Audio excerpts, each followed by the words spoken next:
بسم الله الرحمن الرحيم. أعزائي المشاهدين، أهلا بكم في حلقة جديدة وقناة الأثري الكبير. هنتكلم النهاردة عن أحد الأساطير المصرية القديمة. احنا عارفين أن المصريين القدماء كانوا أصحاب عقيدة دينية كبيرة، وطبعا كان عندهم الدين في المقام الأول. يعني نقدر نقول المصريين القدماء اهتموا اهتمام كبير بالحياة الأخرى والدين، يمكن أكتر من اهتمامهم بالدنيا. وانا قلت قبل كده الكلام ده كتير، يعني يمكن الدليل على ذلك زي ما انا قلت والناس كلها شايفه قدامها، المقابر بتاعت المصريين القدماء قاعده لحد دلوقتي موجوده، زي الاهرامات، زي المقابر في الاقصر، هنا، لكن طبعا بيوتهم مش موجوده إلا بعض بقايا قليلة جدا جدا جدا. لكن شفت المعابد كلها موجودة، وعلى رأسها طبعا معبد الكرنك، معبد الأقصر، معبد أبو سمبل، معبد الدير البحري، معابد كتير جدا في طول البلاد وعرضها، وطبعا مقابر كتير جدا على رأسها أهرامات الجيزة اللي كانت مقابر لملوك الأسر الرابعة في الدولة القديمة،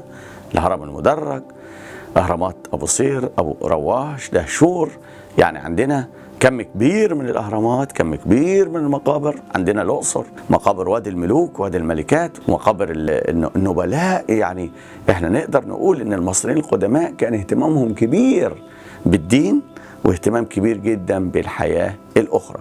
كان كل واحد بيعد في حياته، بيعد يجهز العدة للحياة الأخرى، وكانوا مؤمنين طبعا بالجنة والنار. عشان كده كانت عندهم أساطير دينية كتيرة، قصص دينية كتيرة. هنتكلم النهاردة عن إحدى هذه القصص أو الأساطير عند المصريين القدماء، وهي أسطورة دمار البشرية أو هلاك البشرية أو نجاة البشرية. يعني نقدر نقول على الأسطورة اللي احنا هنتكلم عنها دي، وهنشوف في الآخر نقدر نطلق عليها الثلاث أسماء: دمار البشرية أو هلاك البشرية أو نجاة البشرية. الأسطورة دي طبعا بتحكي إن لما كانت المعبودات والبشر في مصر يعني يعيشون جنبا إلى جنب وما إلى ذلك، طبعا شفنا المعبود رع اللي هو المعبود الرئيسي في مصر، لما كبر سنه أو بلغ يعني سن كبير جدا جدا جدا، شفنا ان البشر بدأوا يتمردوا عليه، وبدأت الناس تعمل ذنوب، وبدأت الناس ترتكب الخطايا، وبدأت الناس كذا والناس كذا، والناس ما تعبدش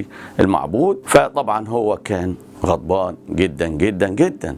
هو المعبود رع بتحكي القصة ان المعبود رع هو خالق الكون، بدأ يعمل لنفسه وضع، فبدأت البشر تتمرد، وبدأ البشر يفعل الأخطاء، وبدأ البشر يعمل خطايا كتير هنا وهناك وما إلى ذلك. فبدأ هو يتأثر بهذا الموضوع، زي ما هنشوف في القصة ان هو بدأ يغضب على البشر أو يغضب على الخلق، لأنه طبعا الخلق ما كانوش في هذا الوقت بيطيعوا الأوامر أو بيعملوا كذا، لكن بدأوا يتمردوا، بدأوا في العصيان. فعشان كده طبعا شفنا إن المعبود رع طبعا غضب عليهم، فيعمل إيه؟ اجتمع بكل المعبودات، وطبعا قص عليهم هذه القصة المحزنة بالنسبة له. شار عليه بعض المعبودات الأخرى يقوم بتدميرهم، يدمرهم، وإن يسلط عليهم أو يوجه عليهم عينه، وهي تتمثل لهم في شيء جميل، وهو المعبودة حتحور اللي كانت دايما تتمثل على شكل بقرة، لكن في الخفاء لكي تدمرهم جميعا.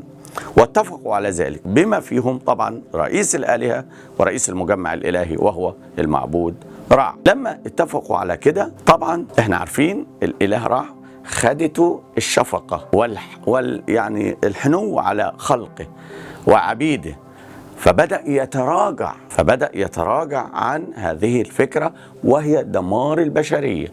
يعني لأن دلوقتي اتفق الجميع على يعني تدميرهم جميعا، قتلهم جميعا، وتمثلت زي ما أنا قلت سلط عليهم أو وجه عليهم عينه التي تمثلت في على شكل حتحور كي تخدعهم وتدمرهم جميعا. لكن وجدنا أن المعبود رع حب يتراجع عن ذلك، فماذا يفعل؟ وعندئذ حتحور في اليوم التالي سوف تقوم بتدمير جميع البشر. فأخذ يفكر رع في حيلة ينجد بها خلقه أو ينجد بها البشر. فماذا يفعل؟ طبعا من المعروف أن عينه دلوقتي وحتحور يعني مستعدة لتدمير كل البشر وأكلهم جميعا، ومش هيقعد منهم حد خالص. وطبعا كان المعروف من عينه حتحور دي إن هي تهوى اللون الأحمر وامتصاص الدماء. ففكر في هذا الموضوع وبدأ يصنع شيء مقابل الدم أو زي الدم، وجه احد المعبودات له ان هو يعملوا، او هو فكر ان هم يعملوا مكان كبير ويعصروا فيه جعة خمور كتير وما الى ذلك، ويخلطها بلون بعض الفاكهة الحمراء، وامر بعض المعبودات ان هم يجيبوا له يعني بعض الفاكهة الحمراء وما الى ذلك. عملوا خمور كتير جدا جدا جدا الى ان اغرقت الاراضي، وطبعا رموها في الارض كده الى ان الارض بقيت كلها لون احمر. ده كله علشان لما حتحور تيجي عشان تدمر البشر فتهوى اللون الأحمر، فأولا تشرب اللون الأحمر، يأمرها بشرب اللون الأحمر فتسكر طبعا بالطبع من الخمور والجع وما إلى ذلك، فتنسى الموضوع. وبالفعل تم ملء الحقول كلها باللون الأحمر، لون الخمور ولونها الأحمر. وبدأ بعد كده بدأت الإله حتحور أو المعبودة حتحور تيجي، فبدأت تهوى اللون الأحمر زي ما كان أمرها المعبود رع، وبدأت تشرب في الحقول إلى أن وصلت مرحلة النسيان تماما. فبدأت الإله حتحور يعني ما افتكرتش الموضوع خالص، وبدأت يعني من كتر الخمور وما إلى ذلك إن هي تستلقي وتستريح وتنام، وأمرها أن تنام وتبعد بعيد عنهم، وبكده كون نجت البشرية من الهلاك. عشان كده زي ما أنا قلت إن القصة يعني ممكن نسميها دمار البشرية أو هلاك البشرية أو نجاة البشرية، حيث أن البشرية نجت.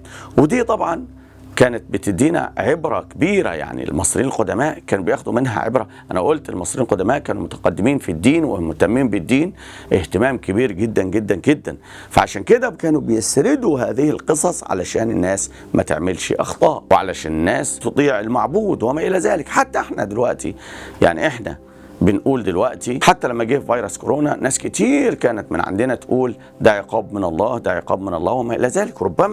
ربما يكون صحيح، يعني ربما يكون يعني الناس بتعمل حاجات وحشة، الناس يعني بتغضب ربنا، فعشان كده يعني احنا لازم يعني الانسان يرجع. وبعد كده ان يعني شوف لما يعني المعبود بتاعهم رجع مرضيش يدمرهم، مرضيش يخلي حتحور تدمرهم وتقضي على البشر تماما، حيث انهم خلقوا وطبعا هو احن عليهم من اي حد. فعشان كده دايما الخالق دايما يعني ان هو حنون او رؤوف بالعباد طبعا بالطبع. فطبعا شفنا ان المعبود رع لم يوافق ان يعني حتحور تأكل او تقضي او تدمر كل البشر، وشفنا بعد كده نجت البشرية، وان حتحور بدأت تسكر وبدأت يعني تستلقي ونسيت الموضوع تماما من كتر شرب الخمور. ملولها الحقول كلها والأراضي لون أحمر، يعني لون الدم الأحمر بالفاكهة، وبعد كده اللون أحمر، وبعد كده فيها الخمور من جواها، فبدأت زي ما أنا قلت كده، وبكده نجت البشرية. عشان كده إحنا يعني كان الفراعنة دايما بيهتموا بمثل هذه الأساطير، لأن الأساطير دي يعني كانت مهمة بالنسبة لهم جدا، وكانوا بيسردوها وكانوا بيتعلموها، وكنا بنشوفها مكتوبة على أوراق البرد وفي المعابد والمقابر وما إلى ذلك، عشان كانوا بيهتموا بكده.